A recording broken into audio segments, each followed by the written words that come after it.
Okay. Boker Tov. Today's Daf Yomi is Kesubos Daf Chaf Kesubos 20. We're going to start on Gid Tesam Bays around 8 lines from the bottom. Tan Rabbanan. The Bryce says Shnaim Chasumin al Ashtar. Let's say two people signed a document, Umesu, and then these two people died. The two people who signed the document, they die. They signed the contract and then they die. And then two people come from the marketplace. And they say, after they come from the marketplace, they say, Yadanu Sheksav Yadamhu. We know that this is their signature. But they know that they signed it while they were under duress. Or they say, Kitanamayu, or they say that they were minors, or they say Psuyayidisayu. They were disqualified witnesses, either relatives, Rashi says, or they were people who were gamblers. So under all these circumstances, because this is a situation of Pesha Asar or Pesha Iter, because they're the only ones who told us that these signatures are good, we're going to believe them when they say these people are disqualified. However, let's say there were witnesses that there were other witnesses that this was their signature. We're able to certify their signatures by comparing it to other signatures. Mishtar Shakara Alav Irur. And the Gemara is going to get back to the statement from a contract which questions have been raised against it. And the contract was then certified in the court. These people are no longer trusted to testify about the signatures. And so the Gemara asked the question. So therefore, their signatures are not being certified, and so therefore, as a result of this, we don't believe them that their signatures are disqualified, and so therefore, for this reason, we can use this document, can use this document to collect as though it's a completely valid contract. We have two witnesses on the contract, and then we have two witnesses testifying that the signatories on the contract are no good, so they're uprooting the contract. So it's 2 against 2. So why can we collect with this contract? So Amar Rav Sheshes, those Rav Sheshes is telling us that even there are two ways of rejecting witnesses. One is it's called hakasha, where basically you go to speak to the facts, and then that's called a contradiction. And then there's hazama. Hazama is xeris hakasav. It's a decree from the Torah that if you impugn the witnesses themselves by saying they couldn't have testified, they were with us in a different place at that time, then the witnesses themselves will be punished like they tried to do. But from the fact that we're saying here that in this case, the 2 versus 2, we're saying that from the fact that we say, and in this case, you can still collect from the contract, we're saying that even though Hakasha is not like Hazama completely, because with Hakasha, we put the 2 against 2 and we don't believe either one. Whereas Hazama, we believe the latter 2. Nevertheless, with respect to Hakasha, there are some laws that are overlapping which it shares with Hazama. And that is this case. Just like you're only allowed to do Hazama or on top of Chofam and Aleph in the presence of these witnesses. And so too, so too, you can only do the Hakasha in their presence. And so therefore, since the Hakasha didn't take place, says Rav Sheshes, in the presence of these witnesses, therefore, for this reason, we're going to say that the signatures we're not going to believe the Hakasha, and therefore the contract is acceptable. So that's what Rav Sheshes says. Kashem Shema. So Rav Nachman rejects what Rav Sheshes says, because he says, let's say we were in front of these witnesses, and these two witnesses, we contradicted the two witnesses on the contract. If they weren't dead, but they were still alive, that would have been a contradiction. And we wouldn't have paid attention to this contract anymore. This was a contradicted testimony. Now that the two witnesses are dead, but if they were alive, they could have possibly admitted it. If they were alive, they could have possibly admitted to this contract. Now we're going to say Mahemni, because they're dead, we believe them. Rav Nachman rejects this possibility.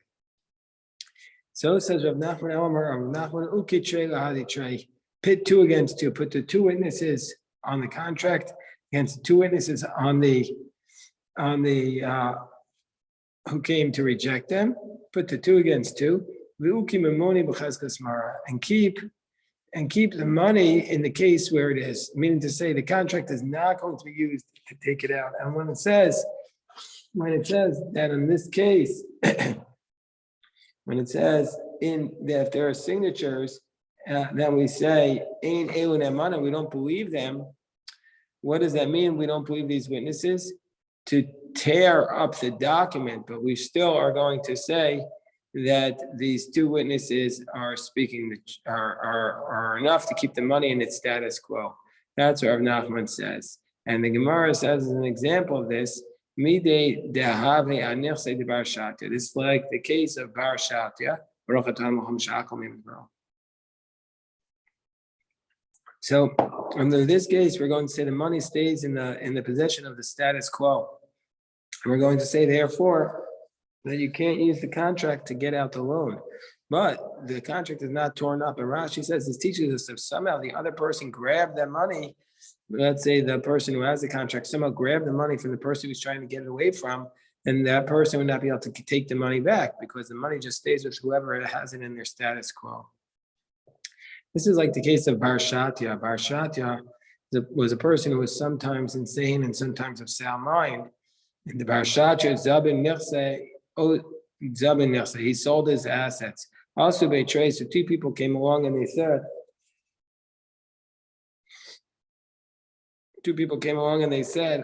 Kashu Shota Zabin, when he was insane, he sold the asset. So it's not a valid sale. Also, betray V'amre Kashu Cholam. No, he sold it when he was healthy. Kashu Cholam Zabin. So Amar Ravashi says, Uki Trey Lahadi Trey. We're going to put the two witnesses against who say he sold it when he was insane against the two who said he sold it when he was healthy. Uki Mimona B'chazkas Bar Shatya. We're going to keep the assets in the domain of Bar Shatya. So meaning to say we don't have enough to uproot it.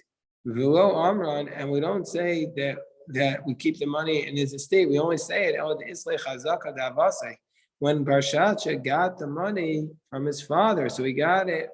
So it's for sure his. But if it's not for sure his, mean to say if he bought it, so then we don't know that it's really his. I mean, Kashu Shota Zavin. He bought it when he was insane, and he sold it when he was insane, and so therefore it's not really. We don't have a status that it's his, and so therefore his chazaka on it is not enough to cancel the sale. Amar Rabbi Avo, Emazinim in Esa'id, and we go back to the statement that Rav Shesha said at the top of the page. Rabbi Avo said, just like you, Emazinim Esa'edim el b'fneim. He says, yeah, I agree with Rav Shesha that you can only do the azama in front of the witnesses who you are impeaching, but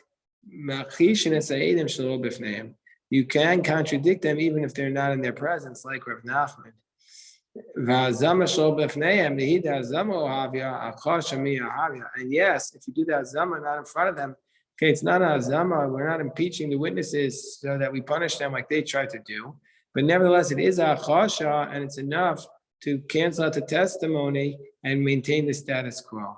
Like Rav Nachman. Amar Mar, Miesh Edom Shek. So it said in the Brisa, Miesh Edom Shek Sav Yadam, who's if there are witnesses that this was their signature from another source, or else their signatures were supported by another source. So if there were alternative witnesses to testify about these signatures, or else if their signatures were compared to another contract, And it said in the Brisa specifically, Mishtar Shakaro of Irer, from a contract where there were questions raised about it, and was established in the court. We don't believe the witnesses, the second set of witnesses who testified about the signatures, but said that they were disqualified witnesses. So the Gemara says, but why Karlov error in, low Karlov error low? Why is this the case? Only if the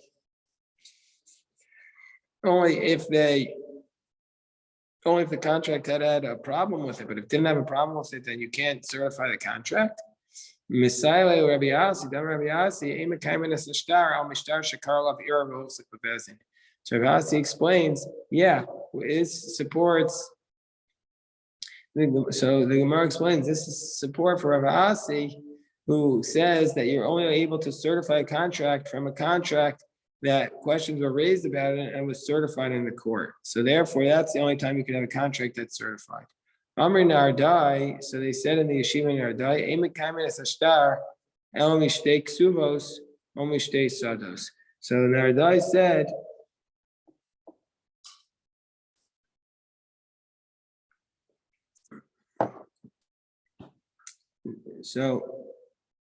said, you're not able to certify a contract unless you have two contracts, meaning to say you compare the signatures to two Kesubos or two fields, meaning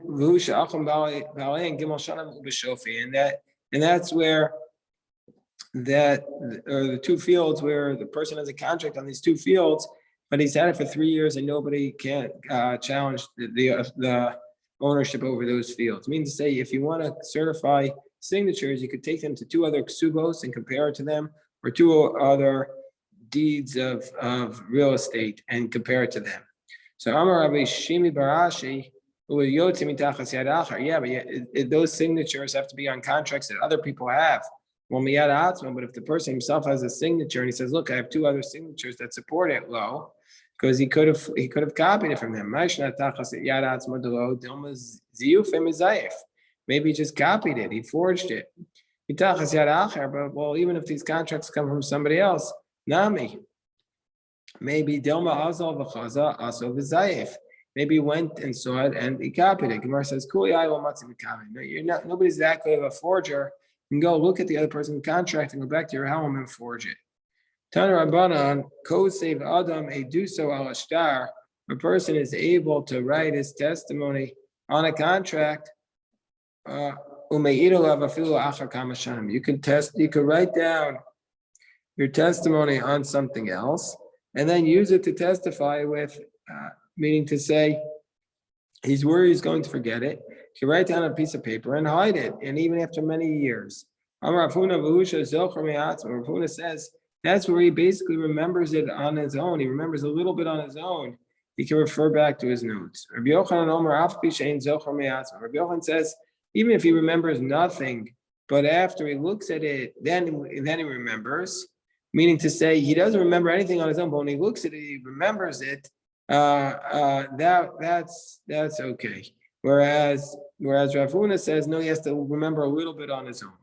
Amar Rava Shmami Namid Rabbi Yochanan, we learn from Rabbi Yochanan's position, Hani Beitrei Diyadisa Divsa, that if there are two witnesses who know testimony, Uminashi Chad Minayo. So, and one of them completely forgot it, or he partially forgot it. Midkar Chad L'Chapri. The other one can remember him, because that's like Rabbi Yochanan says, once you see the written down, you remember it, that's okay. So here too, so once another witness reminds you, that's okay. Well, what about the litigant himself? Let's say the litigant wants to remind the witness to the testimony. Even the litigant can remind the witness. No, the litigant cannot. And what's the halacha in the end here? We say, halacha is atzmo, that the litigant himself cannot remind the witness. However, if he's a Torah scholar, if who's a Torah scholar, Rashi says if the witness is a Torah scholar. However, Rambam says no, that if the litigant is a Torah scholar, but we'll go with Rashi for now. If the witness is the Torah scholar, then I feel atzma, then even the litigant can remind him. And that'll be okay, because the Torah scholar is not going to Rashi says the term Rabbanan, if he wouldn't really remember it, he wouldn't. On a doubt, he wouldn't testify. So like the case where Rav Ashi knew testimony, but Rav Kahana, he knew the testimony for Rav Kahana. So Rav Kahana said to Rav Ashi, do you remember this testimony? So Amarei, Rav Ashi said, well, I don't remember it. So Rav Kahana said, but wasn't it such and such? Wasn't it such and such a thing happened? Amarei lo yadana. Rav Ashi said, I don't remember. It was so Idka Rav Ashi. But in the end, Rav Ashi's memory was jogged and asidule, and he testified in support of Rav Kahana. So Chazil Rav Kahana, Mechasim. You saw Rav Kahana was Mechasim. Some manuscripts say Mehases, meaning he's like stammering. I'm like Misavar Salach. So Rav Ashi said to him, "Do you think I'm relying upon what you said to me? Misavar Salach Kasamichna Ana." No, I didn't rely upon you, but rather I relied upon, I took it to myself, I tried to remember, and I remembered on my own.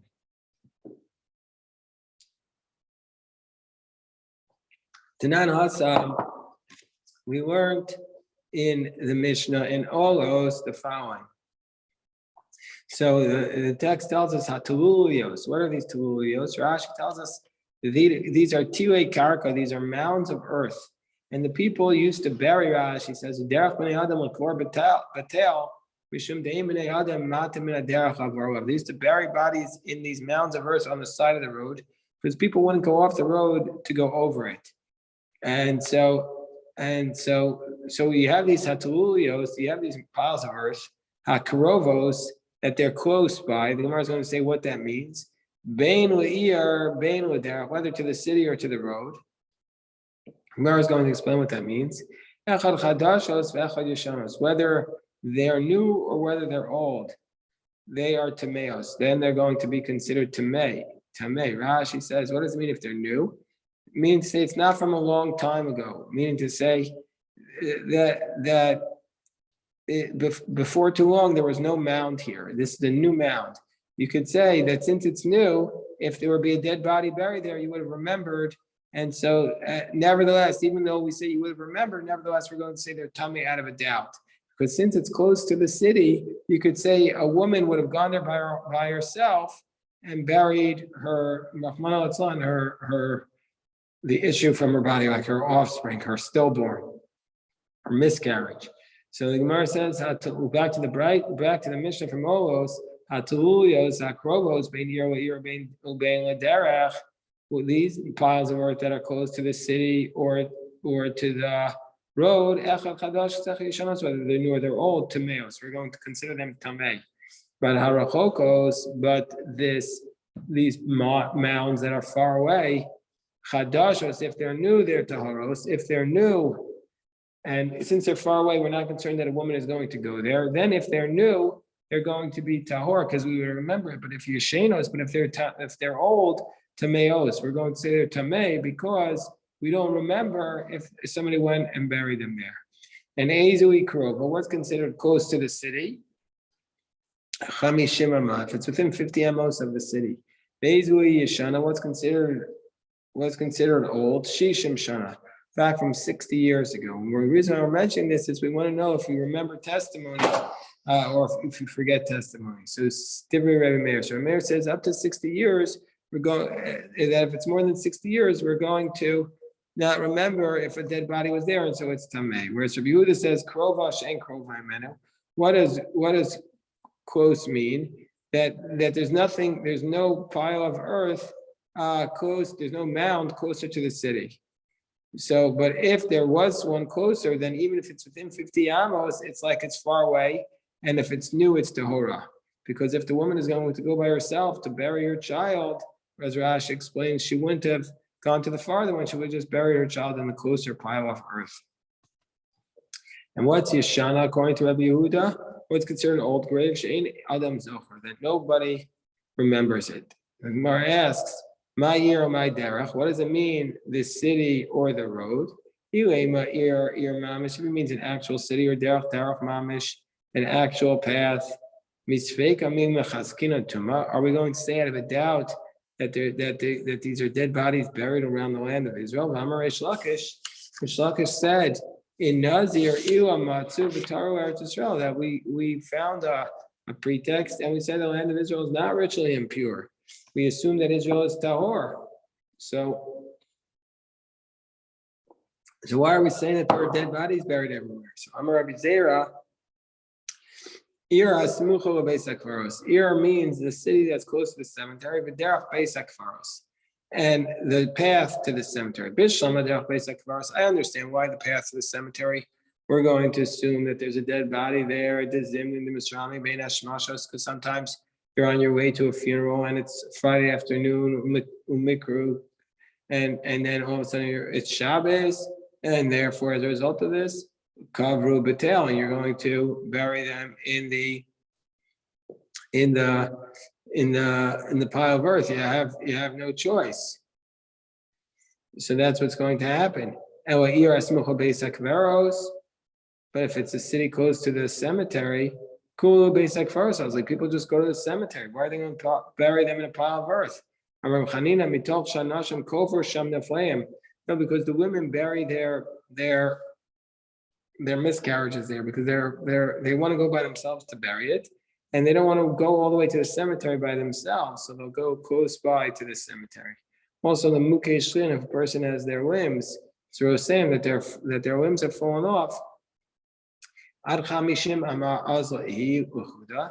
Up until 50 amos, she would go by herself to bury it. Tefei dabra inish ba'da. If she's going more than 50 amos, she's going to take her husband with her, or another man with her. Well, she'll go all the way to the cemetery. So if it's more than 50 amos, she's only going to bury it in the cemetery. So we say exactly like Reish Lakish that we actually don't assume that there's ritual impurity lying around the land of Israel. So Amar Rav Chisda, Shema Minami Rabbi Meir. So Rav Chisda says, we learn indeed from this position of Rabbi Meir, I Sadusa, and this is the fundamental reason why this Mishnah from Olos is being brought in. We learn from this testimony of Rabbi Meir that with testimony Ad Shitin Shanim Midkar, Tfeilo Midkar, that you remember testimony only up to 60 years. Ironic, the whole Talmud is based upon testimony about things that happened more than 60 years ago. They're talking about the time of the Beis Hamikdash. I mean, the Beis Hamikdash was destroyed in 70 in the year, and the Mishnah was written around the year 200. So the whole Mishnah is testimony about earlier statements. But anyway, this is the irony here that Rabbi Meir says of testimony until 60 years, you remember Tfeilo Midkar. More than that, you don't remember it. But that's not the case. So when Rabbi Meir says you remember up to 60 years, it's not the case that we only remember testimony for up to 60 years. The reason why you only remember it up to 60 years is because you didn't realize that was testimony. It was just, it was like gossip in the town. But if you're going to actually have testimony, keeping the Rami away, but in the case of testimony that somebody points you to actually be a witness, keeping the Rami away, since you focused and you're going to have to give the testimony, filu tuva nami, that even you can even remember it more than 60 years.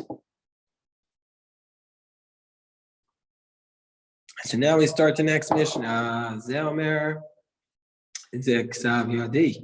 This one says, this is my handwriting. He says,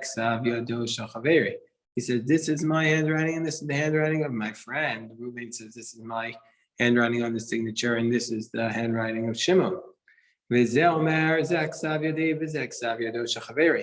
And Shimon says, this is my handwriting, and this is Reuben's handwriting.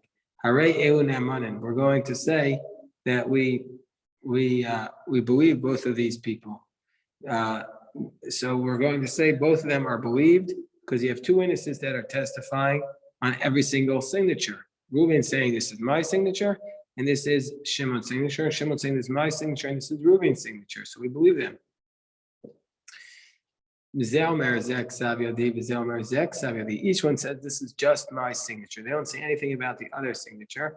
They need to combine with somebody else who says that this is their signature, or else we don't have two people validating each signature. That's the position of Rabbi. So, because as the Gemara is going to explain, we need two witnesses on every single signature. Whereas the sages say, sages say, no, that's not the case. You don't need to combine another witness with each of the witnesses who testifies to their own signature. A person is believed to say, this is my signature on the contract. So the Gemara says, so according to Rabbi, when you state, so we see according to Rabbi says you need to bring another witness to testify about each of the signatures. So we say according to Rabbi,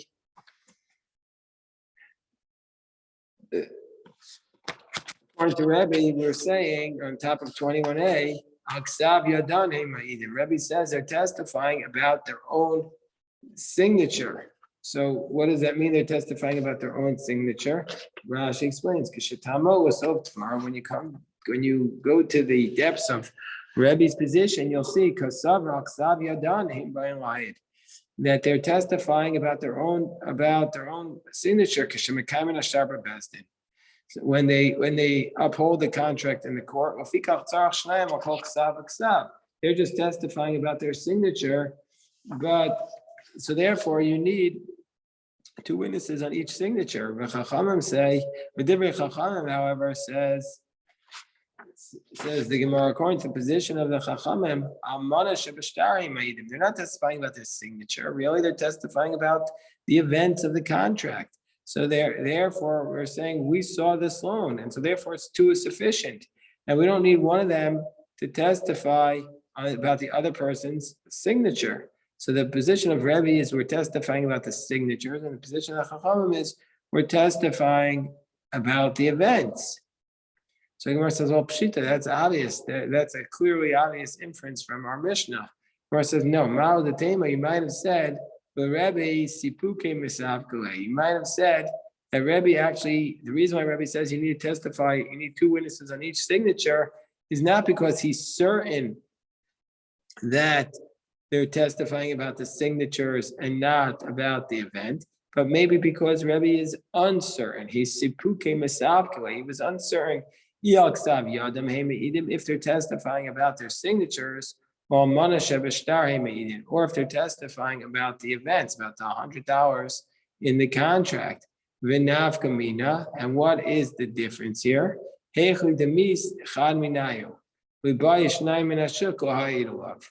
Whether one of these witnesses would die, would we require two other people from the marketplace to testify about it? Because if that would be the case, then there would be the contract would be being enforced from 3/4 of the contract would be ending up being enforced on the basis of one witness. And so the Rebbe Mipsha Pshituli. We wouldn't. So we're going to say this tomorrow, God willing. We'll do the Rashi about this, and we'll understand what the nafkamina is to Rebbe's position. Okay, we'll stop here. If anybody has any questions, I'm happy to address them.